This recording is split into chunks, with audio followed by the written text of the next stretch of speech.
It was a bet. Ji-hoon smirked at their wedding, cameras rolling. I never loved you. Amanda collapsed as Seoul watched her humiliation go viral.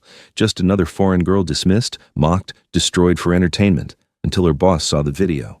Seong-ho had loved his assistant in silence for 3 years, keeping his distance, staying professional.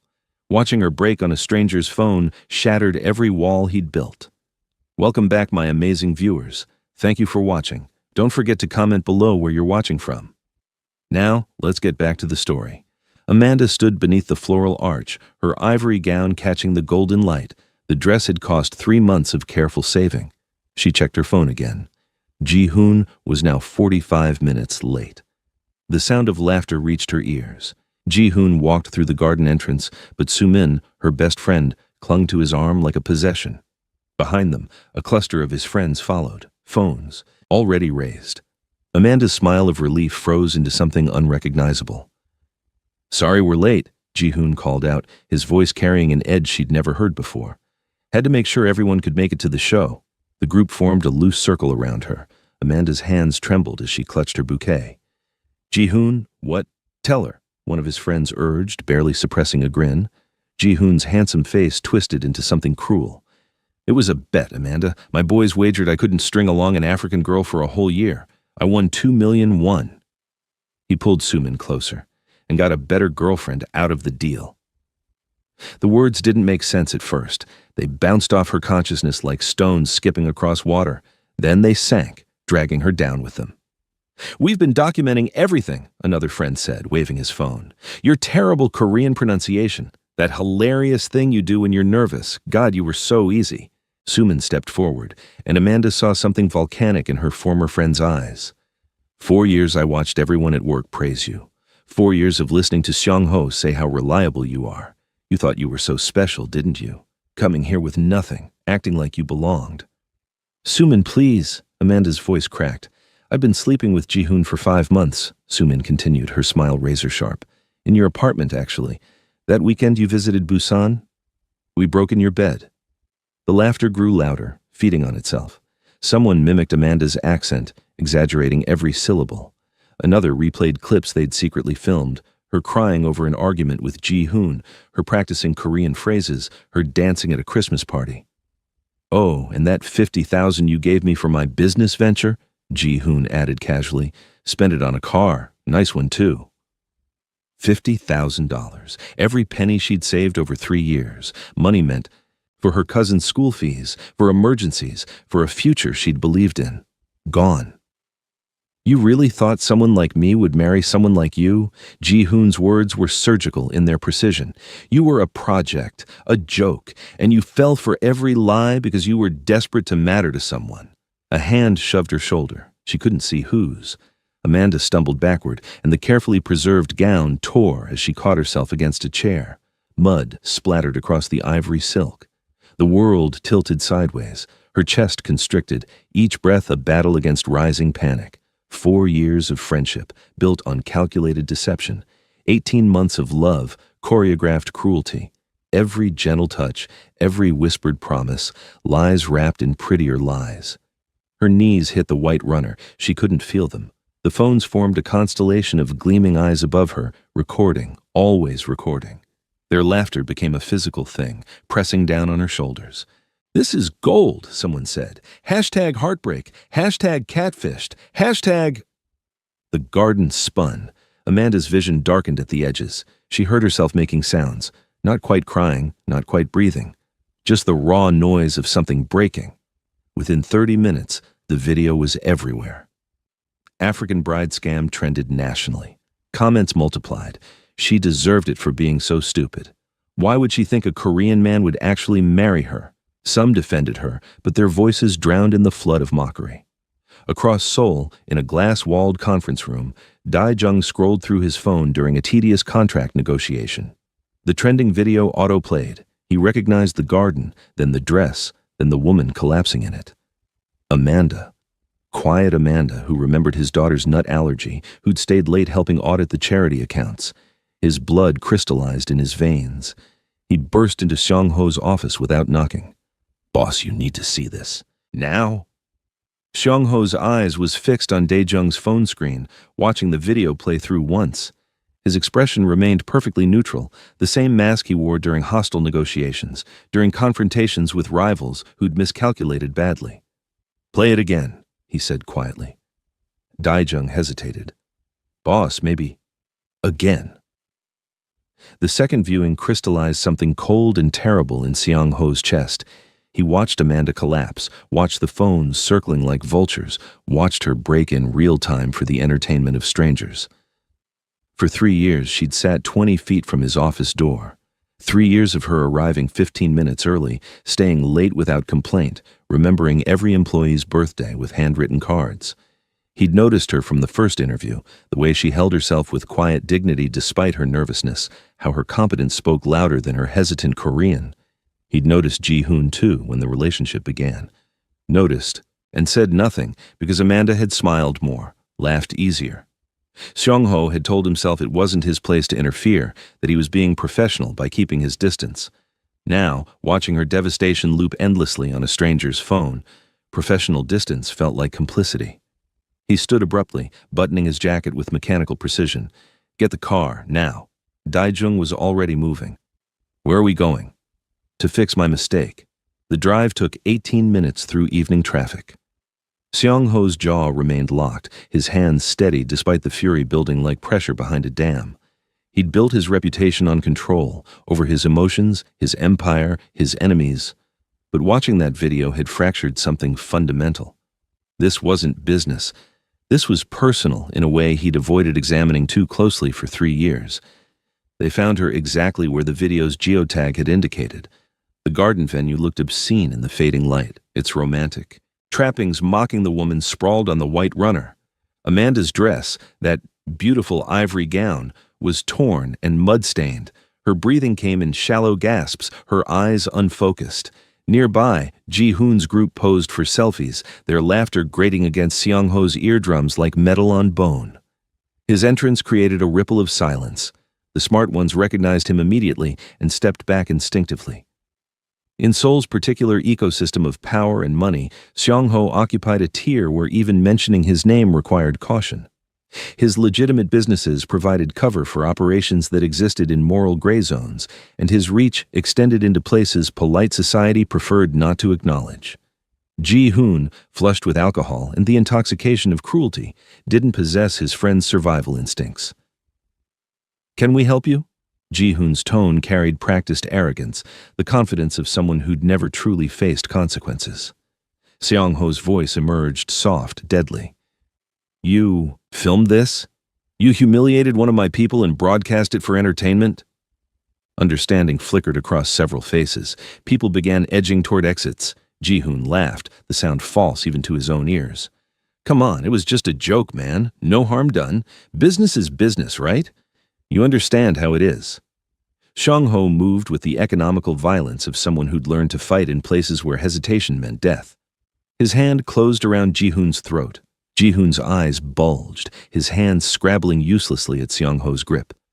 "Give me one reason," Xiangho whispered, his face inches from Ji-hoon's purpling features, "why I shouldn't break every bone in your worthless body." "Boss," Daejung appeared at his shoulder, voice carefully neutral. "We need to contain this first." Xiangho released Ji-hoon, who collapsed wheezing. "Every phone, now. Delete every video, every post, every trace of this. Anyone who resists, remember their faces." While Daejung and 3 other men who'd materialized from the car executed these orders with efficient brutality. Xiangho crossed to where Amanda lay. He knelt beside her, and the rage that had propelled him from his office transformed into something infinitely more frightening: tenderness. "I'm here now," he said, his voice shedding its harsh edges. "You're safe." Her eyes struggled to focus on his face. "Mr. Min?" "Shh, I've got you." He lifted her carefully, shocked by how light she felt, how fragile.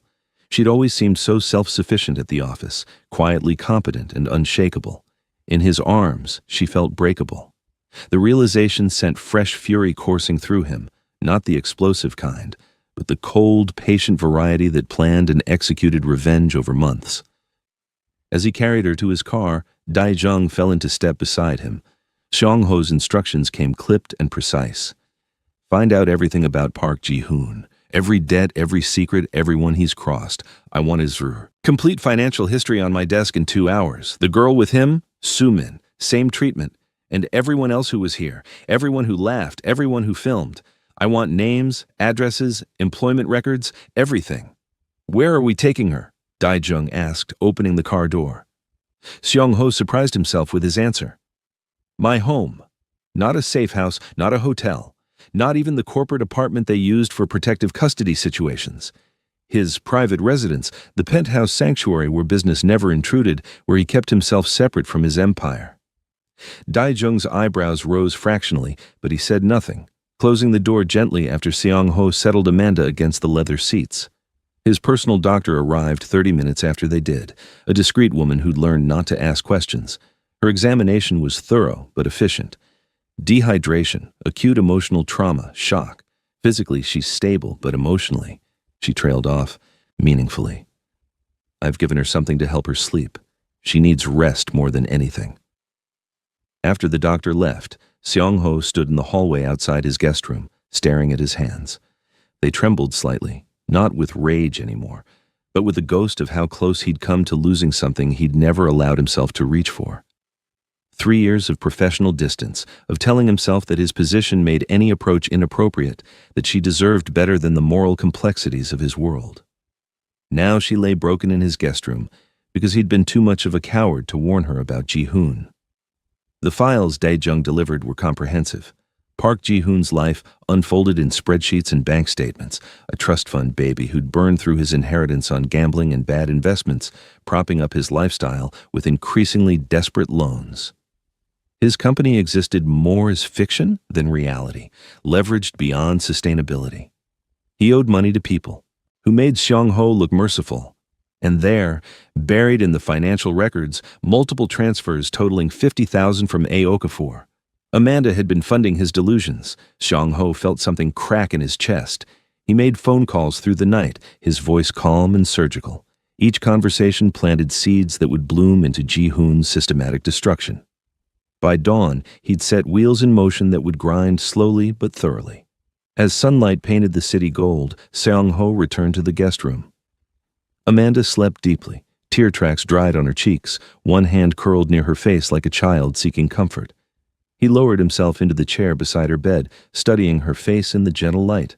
For the first time in years, perhaps since he'd clawed his way up from nothing, he allowed himself to feel something other than cold calculation. He allowed himself to care, to hope, to imagine a future where she might look at him without seeing a rescuer or an employer, but simply a man who'd loved her quietly from a distance for far too long. Consciousness returned in fragments, soft sheets against her skin, sunlight filtering through unfamiliar curtains, the absence of sound, not silence, but the particular quiet of a space insulated from the world's chaos. For 3 perfect seconds, Amanda existed in the blank space between sleep and waking, unencumbered by memory. Then it crashed back. Every word, every laugh, every phone raised like a weapon. Ji-hoon's casual cruelty, Sumin's venomous confession, the feeling of her knees hitting the white runner, the world tilting sideways, the mud-staining ivory silk. $50,000, 3 years of her life, gone. 4 years of friendship revealed as elaborate deception. 18 months of love exposed as a bet, a joke, a game played for pocket change and entertainment. Amanda curled into herself, drawing her knees to her chest. The tears came silently, soaking the pillow, her body shaking with the effort of keeping the sobs contained. She'd learned early that loud grief attracted attention, invited questions, demanded explanations. Better to break quietly, to shatter where no one could see the pieces. A soft knock interrupted her dissolution. She didn't respond, couldn't, but the door opened anyway. Seong-ho entered carrying a lacquered tray, tea in a delicate ceramic pot, rice porridge, sliced fruit arranged with careful precision. He set it on the bedside table and settled into the chair across from the bed, maintaining deliberate distance. In 3 years of working for him, she'd never been this physically close for this long. At the office, he was a presence glimpsed through glass walls, a voice delivering instructions through Daijung, a signature on her paycheck. Here, in the morning light of his guest room, she noticed details she'd missed, the faint scar across his jawline, the way his hands, large and capable, moved with unexpected gentleness. The exhaustion etched around his eyes, suggesting he'd slept as poorly as she had. "You're safe here," he said quietly, "for as long as you need." Amanda's voice emerged raw, unfamiliar to her own ears. "What happened? I handled it." His tone carried finality, the same one he used in business meetings when a decision was made and discussion closed. "What does that mean?" Xiang-Ho studied her for a long moment, seeming to weigh how much truth she could carry. "You work for me. That means you're under my protection. What happened yesterday was an attack on one of mine. I responded accordingly." "Accordingly how?" Something in his expression made her push. "Mr. Min, what did you do?" He leaned back, steepling his fingers. Park Ji-hoon's business partners withdrew their support overnight. Approximately 200 million won in agreements terminated. His banks are calling in his loans, all of them simultaneously. Several investors who'd been considering his proposals received information about his financial irregularities and fled. His company's stock value has collapsed. By this afternoon, he'll receive notice of legal action for fraud, defamation, and emotional distress. Amanda's breath caught. "And Sumin?" Her employer faced sudden scrutiny regarding workplace violations, nothing fabricated, simply matters that had been overlooked until yesterday. Her apartment building discovered irregularities in her lease agreement. Her social media accounts have been suspended pending investigation into harassment and cyberbullying. The video itself has been scrubbed from every platform and flagged for legal action against anyone attempting to repost it. The methodical recitation should have frightened her. Perhaps it would later. Now she felt only numb confusion. "Why? Why would you do all that for me?" The question hung between them, heavy with implications neither seemed ready to examine. Xiang-Ho's expression softened almost imperceptibly. "You've worked for my organization for 3 years. In that time, you've been nothing but loyal, competent, and kind, even to people who didn't deserve it. You helped Young's daughter with her calculus homework when she was failing. You remembered Daijung's mother's 70th birthday and organized a card everyone signed. You treat the security staff and the executives with identical respect. That's rare in my world, Amanda, worth protecting." The way he said her name, not Ms. Okafor, not the formal address he'd used for 3 years, sent something trembling through her chest. A routine developed over the following days. Xiang-Ho checked on her regularly but never hovered, respecting the invisible boundaries of her grief. He ensured she ate, arranged whatever she needed, but gave her space to process the wreckage of her life. Amanda began noticing things she'd missed during 3 years of careful professional distance. How he listened with complete attention when someone spoke, as if their words were the only sound in the world. How his rare smiles transformed his entire face, softening the harsh angles into something almost boyish. How his hands, capable of the violence she'd witnessed in the garden, handled teacups and books and doorknobs with unexpected gentleness. How he read late into the night, not business reports, but poetry and philosophy, the spines of Camus and Neruda visible on his shelves. Her memories of Ji-hoon played on endless loop during sleepless hours. The early days when he'd been charming and attentive, making her feel chosen in a city where she'd felt invisible. The gradual shift to criticism disguised as concern. Her Korean wasn't improving fast enough. Her clothes were too plain. She didn't understand Korean social dynamics. How she'd made excuses for his distance, his canceled plans, his increasing financial requests. Investing in their future, he'd said, and she'd believed him, because the alternative was admitting she'd been catastrophically wrong. Sumin threaded through those memories like poison in water, always encouraging the relationship while planting seeds of doubt. Ji-hoon seemed stressed. Maybe you should give him more space. Korean men can be hard to read. You have to be patient. You're so lucky he doesn't care that you're different. How had she not seen the malice disguised as friendship? One evening, the weight became unbearable. Amanda found herself in Xiang-Ho's private garden, a pocket of green impossibly transplanted into the city's steel and glass heart. She collapsed onto a stone bench and broke completely, sobs finally escaping the careful control she'd maintained. 4 years in Seoul, and she was exactly where she'd started, alone, with nothing, belonging nowhere. She didn't hear Xiang-Ho approach. He simply appeared beside her, and after a moment's visible hesitation, sat down. Not touching, not speaking, just present. The solidity of him, the quiet strength, somehow, made it safe to shatter completely. When her sobs finally subsided into hiccuping breaths, words spilled out. I thought if I loved him enough, if I was patient enough, if I changed enough, he'd see me, really see me. I thought I could fix what was broken in him. She laughed bitterly. I was so stupid.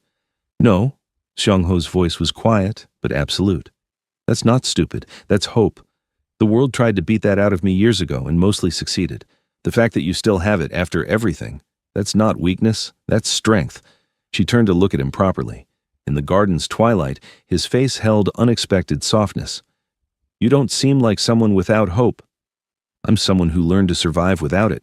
There's a difference. He paused, seeming to weigh his words. Hope requires vulnerability. Vulnerability is dangerous in my world. Safer to expect the worst and be pleasantly surprised than to hope and be destroyed. That sounds lonely. It is. The admission seemed to surprise him.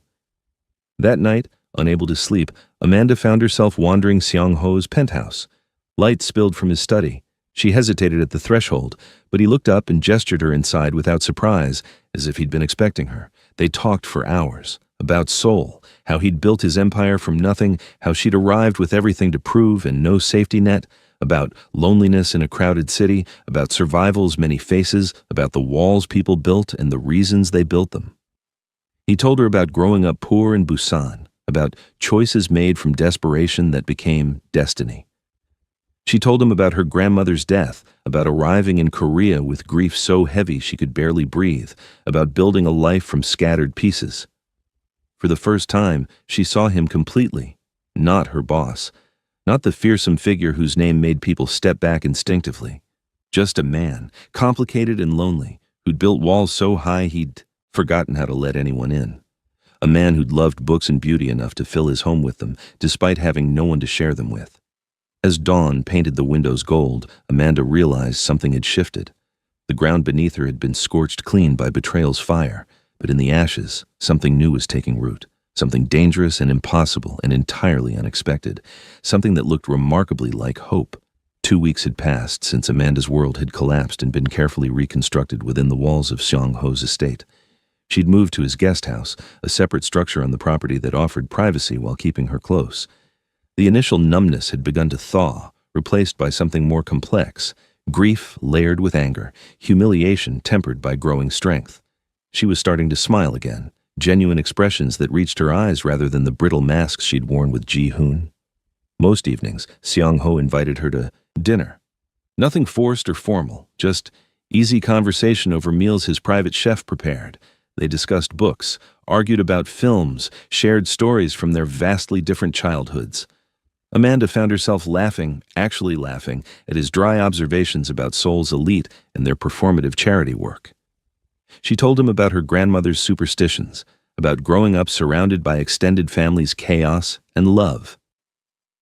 Daijung had taken to visiting Xiangho's office with barely suppressed amusement. You're different around her, he'd observed during a morning briefing. Softer, more human. Xiangho had glared at him, but the effect was somewhat undermined by the faint smile tugging at his mouth. Don't you have work to do? Always, boss. But watching you rediscover emotions is far more entertaining. The calls began on a Tuesday. Amanda's new phone, Xiangho had insisted on replacing everything, ensuring her old number was disconnected, buzzed with an unknown number. She ignored it. Then came the texts, seeping through like poison through cracks. Amanda, please, it was a mistake. We were drunk. We didn't mean it. Ji-hoon, I'm so sorry. I don't know what I was thinking. Please talk to me. Sumin. She blocked the numbers. More appeared. Different phones, same desperate messages. Her voicemail accumulated pleas like debris after a flood. One evening, as she and Xiangho shared wine in his study, she played one on speaker. Xiangho had been reading, but set down his book as Sumin's voice filled the room. Amanda, please, you have to listen. I'm so sorry. I was jealous. You don't understand. You were always so strong, so independent. Everyone at work admired you. Xiangho trusted you with important projects. I felt invisible next to you, like I was drowning in your shadow. When Ji-hoon offered me attention, I was stupid enough to take it. I know that doesn't excuse what I did, but you have to understand. The voice, Cracked, tears audible. I'm losing everything. My job fired me. My apartment management terminated my lease. They said there were irregularities, but I know it's because of what happened. My family won't speak to me. My reputation is destroyed. Please, Amanda, you're the only one who can stop this. You have to help me. You have to convince him to stop. Amanda deleted it without expression. She looked at Xiang-ho, whose face remained carefully neutral. She wants me to convince you to stop. She still doesn't understand that actions have consequences that can't be negotiated away. Do you want me to stop? Xiang-ho asked quietly. No. The word emerged without hesitation. They destroyed me for entertainment. They filmed it. They celebrated it. They would have forgotten about it the next day she swallowed hard, while I dealt with the aftermath alone. Xiang-ho nodded, something fierce and approving in his eyes. Then I won't stop. Ji-hoon's desperation manifested more dramatically. 3 days later, security alerted Xiang-ho that someone was at the property gates, demanding entry. The video feed showed Ji-hoon, barely recognizable, disheveled hair, wrinkled clothes, the polished arrogance stripped away to reveal something feral and frightened underneath. Xiang-ho watched from his office window as Daijung handled the situation. Ji-hoon's voice carried even from a distance, shrill with panic. This is illegal. You can't do this. I'll go to the police. This is extortion or harassment or something. It's not fair. Amanda appeared beside Xiang-ho at the window. They stood in silence, watching the scene unfold. Daijung spoke too quietly for them to hear, but Ji-hoon's face paled progressively. He backed away, then broke into a run toward his battered car. No longer the luxury vehicle he'd purchased with Amanda's money, she noted with grim satisfaction. What did Daijung say to him, she asked. That if he, returns, he'll face consequences that make financial ruin look like mercy. They watched Ji-hoon's car disappear down the tree-lined drive. Amanda waited for guilt to surface, some remnant of the woman who'd loved him enough to fund his delusions. It didn't come. She felt only hollow relief in the faint stirrings of liberation. That evening, Seong-ho suggested they walk in his private garden. The space was remarkable, a pocket of carefully curated nature that few people ever saw. Stone paths wound between meticulously tended plants, a small koi pond reflected the emerging stars, and strategic lighting created intimate pools of warmth in the gathering darkness. They walked in companionable silence until Seong-ho stopped beside a flowering tree Amanda couldn't name. His hands were clasped behind his back, his posture carrying visible tension. "I need to tell you something," he began. "I've been wanting to say it for a while, but the timing was never right. I'm not sure the timing is right now either, but I don't think I can wait any longer." Amanda's pulse quickened. "All right. 3 years ago during your interview, you looked me in the eye when you answered my questions. Most people can't do that. They're intimidated by my reputation or position. But you met my gaze steadily, answered honestly, showed me exactly who you were without pretense." He paused, jaw tightening. "You were brilliant. You are brilliant. I noticed you from that first day." The confession hung between them like something physical. "When you started dating Park Ji-hoon, he searched for words, disappointed. I saw him for what he was, entitled, shallow, careless with valuable things. But you seemed happy and I had no right to interfere in your personal life. You weren't mine to protect." "Xiang-ho, let me finish, please." He turned to face her fully. "When I found out you were getting married, I was in Busan for a business meeting. Daijung had to physically stop me from leaving early.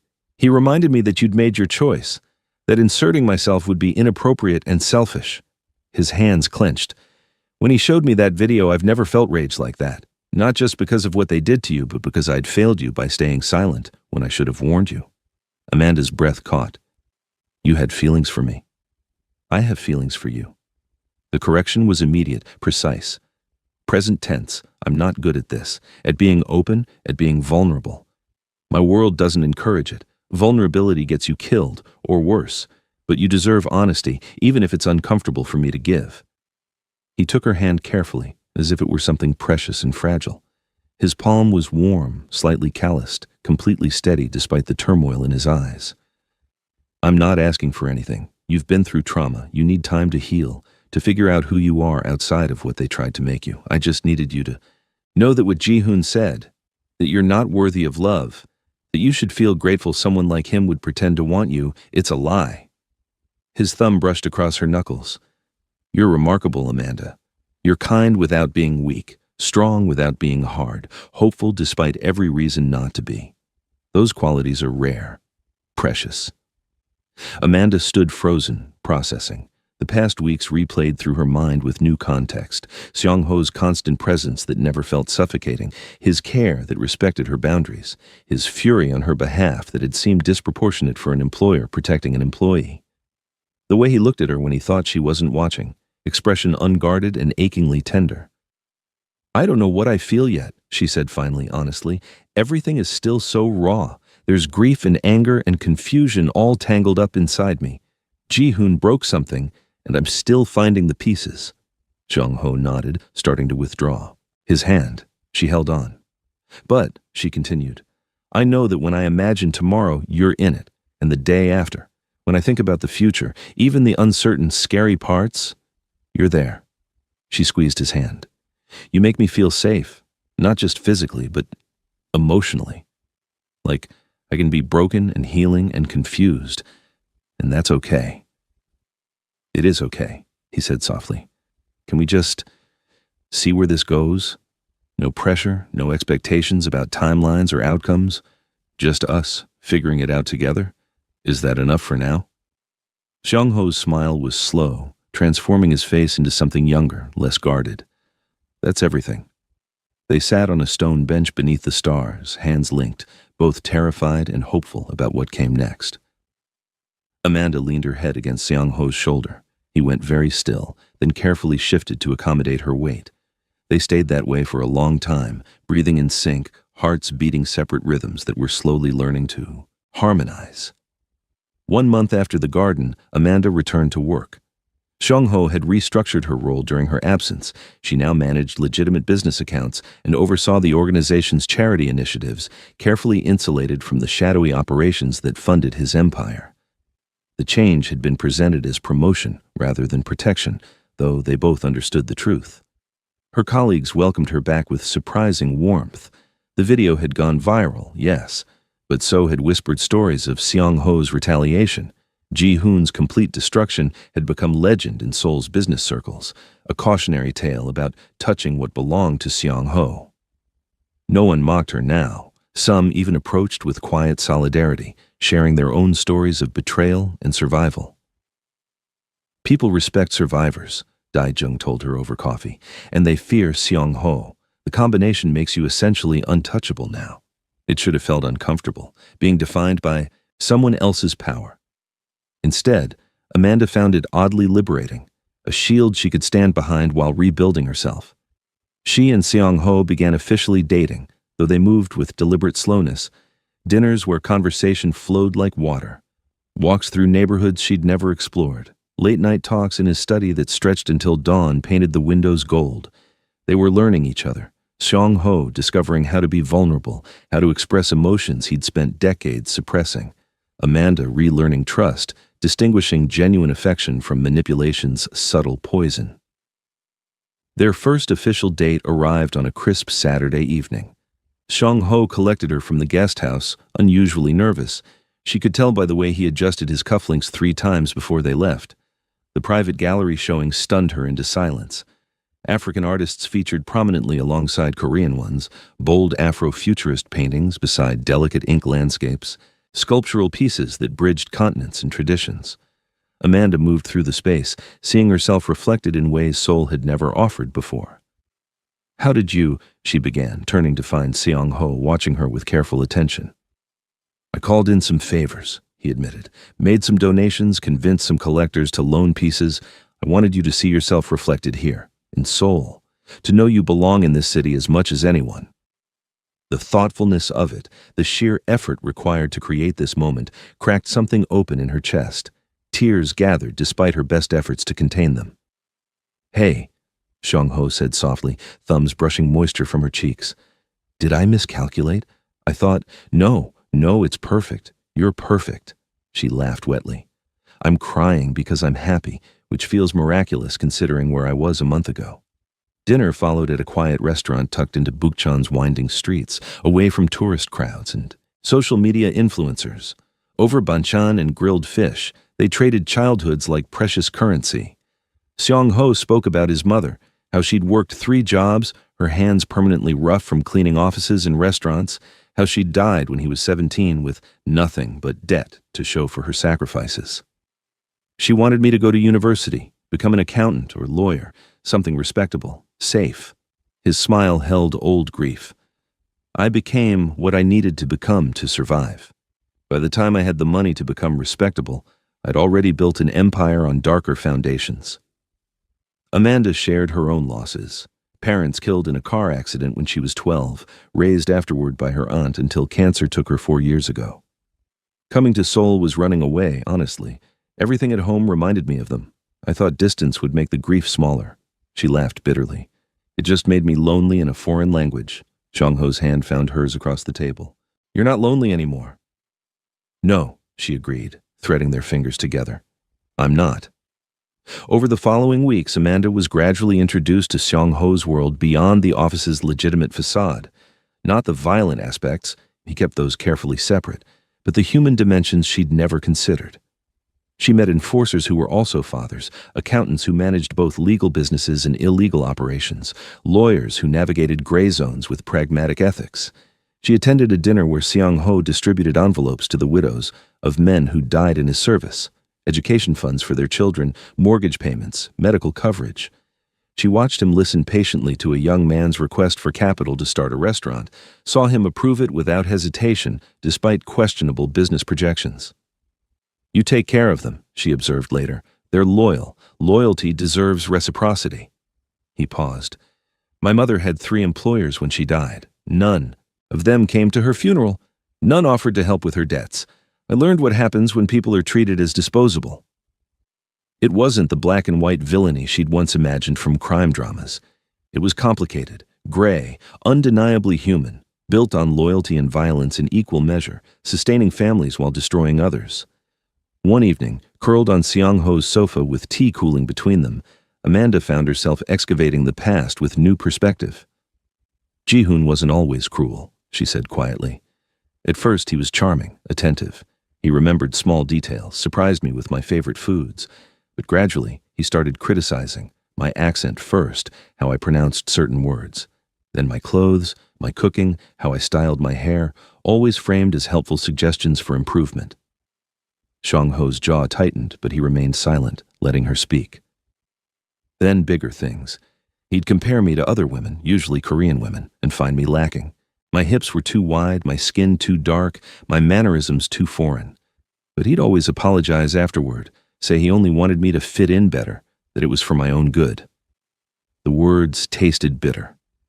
Suman would tell me to be patient, that men needed time to adjust to commitment, that I should appreciate his honesty. I didn't realize she was deliberately keeping me insecure, so I'd stay with him while she pursued him herself. He was breaking you down systematically, Seong-ho said, voice deadly quiet. Making you doubt yourself so you'd be grateful for his attention. It's a classic abuser's technique. I know that now. Then I just thought I needed to try harder. Seong-ho pulled her closer, his embrace fierce and protective. You were never the problem. You were always enough. Changes emerged in Seong-ho too, subtle but unmistakable. Dae-jung mentioned business shifts during a casual conversation, legitimate acquisitions accelerating, illegal operations being carefully dismantled or transferred, security firms, real estate developments, consulting contracts. The empire's foundations were slowly being replaced, one transaction at a time. Why the sudden transition? Dae-jung had asked Seong-ho directly, Amanda later learned. Because I want to build something that can exist in daylight, Seong-ho had answered, something that won't put the people I love in danger. One evening, Seong-ho took Amanda to the Han River. They walked along the water as city lights fractured across its surface, transforming Seoul into something magical and impossible. I'm serious about the transition, Seong-ho said, stopping to face the water, moving the organization away from illegal operations entirely. It'll take years. You can't dismantle an empire overnight without making enemies, but I'm committed. Amanda studied his profile, sharp against reflected lights. Why? He turned to her, expression vulnerable in a way she was still learning to recognize. Because you make me want to be better. Not just appear better for public relations or legal protection, actually be better. Build something I'm proud of rather than something I'm simply good at. The confession hung between them, heavy with implications about futures neither had dared imagine a month ago. Amanda reached up, cupping his face gently.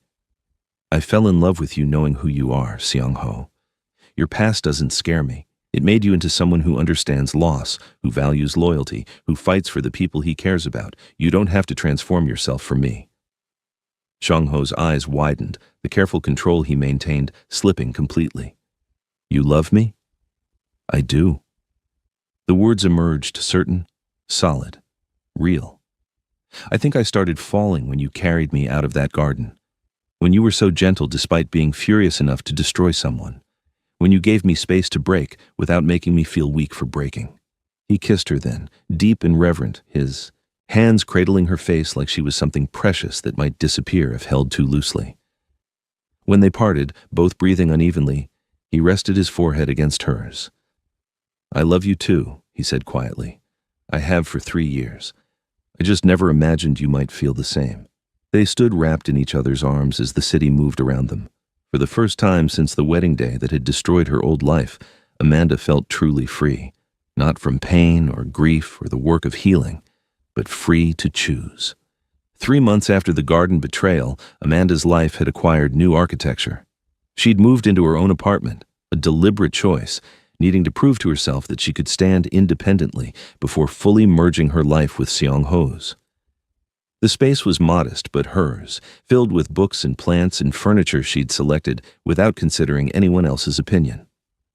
She and Seong-ho were together most days regardless, their relationship having settled into comfortable rhythm. They'd begun discussing futures in concrete terms, marriage, children, the practicalities of building a life together. These conversations no longer frightened her. With Seong-ho, the future felt like possibility rather than trap. Then, Ji-hoon appeared at her building. The doorman called up, uncertain. There's a man here asking for you. He says it's important. Should I send him away? Amanda's first instinct was refusal, but something in the doorman's tone, pity perhaps, made her pause. What does he look like? Honestly, ma'am, not well. She found Ji-hoon in the lobby and the doorman hadn't exaggerated. He was gaunt, hollow-eyed, wearing clothes that hung loose on his diminished frame. The arrogant posture had collapsed into something defeated. He looked up when she approached, and she saw genuine desperation in his face. Please, he said quietly. Just 5 minutes, then I'll leave and never contact you again. Against every instinct, screaming warnings, she nodded. But first, she stepped aside and called Seong-ho. He answered on the first ring. Ji-hoon is here, she said without preamble. I'm going to hear him out. Can you come? I'm already in the car. Of course he was. Seong-ho always seemed to know when she needed him. Don't go anywhere private with him. Stay in the lobby. He arrived within 7 minutes, traffic laws clearly optional when his woman called. Amanda saw him enter through the glass doors, saw the doorman's posture straighten instinctively. Seong-ho positioned himself near the elevators, visible but not hovering, his presence both protection and permission. Amanda turned back to Ji-hoon. You have 5 minutes. I'm sorry. The words emerged raw, unpolished. I know I can't undo what I did. I know an apology is insulting given the scope of my betrayal. But I need you to know. He swallowed hard. It started as a game. A stupid, cruel bet born from boredom and privilege. But somewhere along the way, I developed real feelings, genuine feelings for you. Amanda's expression remained impassive, carved from stone. I was too proud to admit it, Ji-hoon continued, too concerned with my friends' opinions, with maintaining the facade they expected. Their validation mattered more than it should have. More than you did. And that's my eternal shame. His voice cracked. I destroyed something beautiful because I was too cowardly to protect it. Silence stretched between them. Amanda studied this man she'd once loved, searching for the person she'd believed him to be. She found only a stranger who'd worn a convincing mask. You're apologizing because you lost everything, she said finally, voice steady and cold. Not because you hurt me. If your plan had worked, if Seong-ho hadn't intervened, you'd still be laughing about it with your friends. You'd still have my money. You'd still be treating me like a joke. Ji-hoon flinched but didn't argue. I gave you everything, Amanda continued, years of suppressed anger finally finding voice. My money, my time, my trust, my belief that you could be good, that underneath the occasional cruelty was someone worth loving. I stayed through every criticism, every comparison to women you deemed superior, every moment you made me feel small and foreign and wrong. Her hands clenched at her sides. I convinced myself that love meant endurance, that if I was just patient enough, forgiving enough, accommodating enough, you'd eventually see my worth. But the problem was never that I wasn't enough. She stepped closer, voice dropping but losing none of its steel. The problem was that you were never worthy of what I offered, and I'm done making myself small for people who can't recognize my value. Ji-hoon's shoulders sagged. Whatever response he'd hoped for, this clearly wasn't it. He nodded slowly, accepting the verdict. I understand, he said quietly. For what it's worth, I do see it now. Your worth. I just see it too late. He glanced toward Seong-ho. He's a lucky man. No, Seong-ho said, speaking for the first time as he moved to Amanda's side. I'm a smart man who recognized what was in front of me. There's a difference. Ji-hoon left without further argument, shoulders hunched against weight only he could feel. Amanda watched him disappear through the glass doors and felt nothing. No satisfaction, no residual anger, just profound relief that this chapter was finally, definitively closed. You did well, Seong-ho said softly, his hand finding the small of her back. That took real strength. I needed to say it, Amanda responded, surprised to find herself trembling slightly. Not for him. For me. To prove I could stand in front of my past and not crumble. A week later, a letter arrived. The return address was a small town 3 hours south. Sumin's hometown, Amanda vaguely recalled. The letter was lengthy, rambling, dense with justifications masquerading as explanations. I was intimidated by your strength. You made me feel worthless by comparison. My betrayal came from self-loathing, not malice. I've always struggled with jealousy. I hope you can forgive me, not for my sake, but so you can move on. Amanda read it once, carefully. Then she carried it to Seong-ho's fireplace and watched it burn, pages curling into ash. She wants forgiveness so she can feel absolved, Amanda said, watching flames consume carefully crafted apologies. But I've already moved on. She just hasn't realized I don't need her permission to do it. Seong-ho wrapped his arms around her from behind, chin resting on her shoulder as they watched the letter become nothing. You're extraordinary, he murmured. Do you know that? 2 weeks later, Seong-ho surprised her with architectural plans spread across his dining table. Amanda studied them, confused, until she saw the header, Second Chances Foundation. What is this? A charity foundation, Seong-ho explained, nervous energy animating his usually controlled movements. Focused on supporting orphans, providing job training for formerly incarcerated people seeking legitimate work, funding women's shelters. I want to build it with you. Create something good together, something that helps people like us, people who needed a second chance but didn't always get one. Amanda's vision blurred with tears. She'd witnessed Seong-ho's gradual transformation over the past months, but this felt monumental, proof that change was genuine rather than performative. I have ideas, she said immediately, mind already racing. Scholarships for immigrant women, language training programs, cultural integration support, mentorship matching. Yes, Seong-ho's smile was radiant. All of it. Whatever you want. This is as much yours as mine. They spent weeks planning, and Amanda discovered yet another dimension to the man she loved, his genuine desire to give back, to create positive change, to ensure others didn't face the struggles that had defined his youth. He was building legacy from redemption. On a quiet evening, Seong-ho led Amanda to his private garden, the same space where he'd first confessed his feelings 3 months prior. The plants had grown fuller, summer replacing spring, life continuing its eternal renewal. I want to ask you something, Seong-ho said, taking both her hands. Amanda's heart accelerated, knowing what came next, but still caught breathless by the moment's wait. I want to spend my life with you, he continued, voice steady despite visible emotion. I want to build something real, something good, not the performance I had with business associates, not the facade I maintained for years, something honest and beautiful and ours. He produced a simple ring, elegant platinum with a single diamond, nothing ostentatious. Will you marry me? Yes. The answer required no thought, no hesitation, no doubt. Absolutely yes. He slipped the ring onto her, finger with hands that trembled slightly, then pulled her close. They stood wrapped together as stars emerged overhead, and Amanda marveled at transformation's power. 4 months ago, she'd stood in a different garden, waiting for a man who'd never loved her. Now she stood in this garden, held by a man who'd loved her long before she knew to look for it. "Tell me what you're thinking," Xiang-ho murmured against her hair. "I'm thinking about how much can change when you survive something that should have destroyed you," Amanda said. "How betrayal cleared space for something real. How the worst day of my life led directly to the best." They sat on the stone bench, Amanda's engagement ring catching moonlight, talking about their future in concrete terms. 1 year after the betrayal, the same garden venue had been transformed into something entirely new. Traditional hanbok fabrics and jewel tones, draped gracefully alongside vibrant Ankara prints, creating a visual dialogue between two cultures.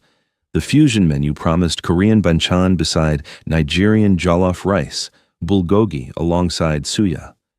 Every detail honored both heritages equally, a marriage not just of two people, but of two worlds. Amanda stood in the bridal suite, studying her reflection. The wedding dress she'd chosen was nothing like the one from a year ago. This one was powerful, structured shoulders, elegant lines, a design that suggested strength rather than delicacy. She looked like herself, not the woman who'd tried to shrink into Ji-hoon's preferences, but the woman she'd become through survival and love. A knock interrupted her thoughts. Dae-jung entered, unusually formal in his suit. "You look beautiful," he said, then produced an envelope. "This came for you. 2, actually." Amanda opened the first with steady hands. Ji-hoon's handwriting, as familiar as it was unwelcome. "I saw the announcement. You deserve this happiness. I'm sorry I couldn't give it to you. I hope someday I can become someone I'm proud of. J." The second was longer, Suman's careful script filling half a page. "I saw your engagement photos. You look radiant, genuinely happy in a way I never saw when we were friends. I don't expect forgiveness. I probably don't deserve it, but I needed you to know I'm getting help.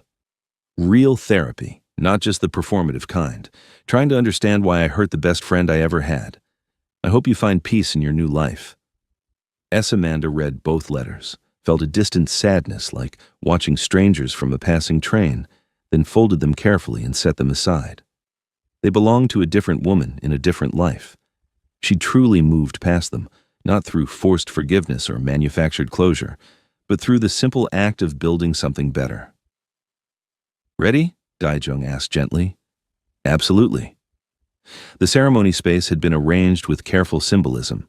Seong-ho waited at the altar, Dae-jung's place as best man beside him. His organization filled the seats, the family he'd built through loyalty and purpose. Amanda's co-workers, new friends from the charity foundation, and people whose lives they'd touched filled the other side. Two communities becoming one. As Amanda appeared at the aisle's entrance, Seong-ho's entire demeanor transformed. The careful control he maintained, the dangerous authority that made grown men step back, all of it dissolved. He was simply a man in love, watching his future walk toward him with certain steps. The officiant's words washed over them, traditional and modern elements woven together. Then came the vows they'd written themselves. Seong-ho's voice was steady, carrying to every corner. "I vow to protect you, to stand beside you, to see you always, not who I want you to be, but who you are. I vow to be worthy of your trust, your love, your presence in my life. I vow to build with you a life of dignity, purpose, and joy. You've made me believe in goodness again, and I promise to honor that gift every day." Amanda's voice didn't waver, clear and strong. "I vow to believe in us, in the goodness I see in you, in the life we're creating together. I vow to be your partner, your equal, your home. You saved me in that garden a year ago, but we saved each other in all the days after. I promise to love you with the same certainty I feel right now, forever." The kiss that sealed their promises was tender and fierce, witnessed by two communities learning to become one family. The reception erupted with joy. Dae-jung's toast was surprisingly emotional, his usual stoicism cracking as he spoke about watching Seong-ho transform from a man who trusted no one into someone capable of complete vulnerability. Amanda's closest co-worker spoke about witnessing her rebuild herself with grace and strength. Traditional dances from both cultures filled the evening, African high-life rhythms followed by Korean fan dances, guests from both sides learning new steps and laughing at mistakes. Seong-ho and Amanda's first dance was to a specially commissioned fusion piece, African drums blending with Gaya-geum strings, creating something entirely new from ancient traditions.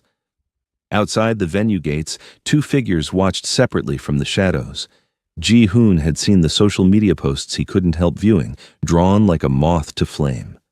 Suman had come for similar reasons, unable to resist witnessing what she'd tried to destroy. They saw Amanda radiant with genuine happiness, saw the powerful man who'd chosen her completely, saw the celebration of love they'd both undermined. They understood finally, truly, what they'd destroyed. Not just a relationship, but the possibility of being part of something beautiful. Their regret hung heavy, but it was too late and entirely irrelevant. They left separately, quietly, ghosts of a past that held no more power over the present. Inside, the celebration continued. Late in the evening, Seong-ho took Amanda's hand and led her away. From the crowd to the garden's quiet corner, the exact spot where she'd collapsed a year ago, dress torn and heart shattered. "I was so broken here," Amanda said softly, staring at the white runner that had witnessed her devastation. "I felt like my life was over, like I'd never recover from what they'd done." Seong-ho pulled her close, his arms secure around her waist. "Your life was just beginning. You just didn't know it yet." She leaned into him, feeling the steady beat of his heart. "We were both beginning, really, learning how to be whole instead of just surviving."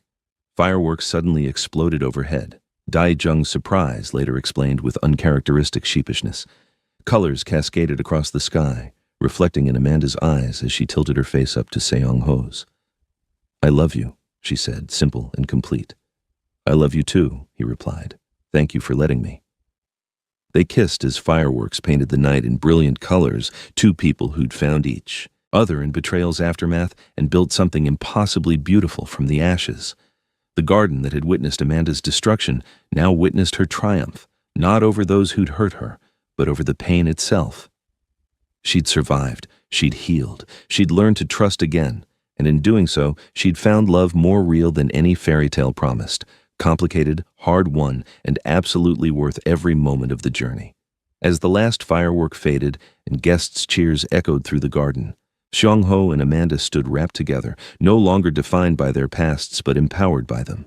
They'd taken their broken pieces and created something whole, something beautiful, something entirely their own. The garden held both stories now, the ending and the beginning, the betrayal and the love, the devastation and the triumph. And in holding both, it became sacred space where transformation lived.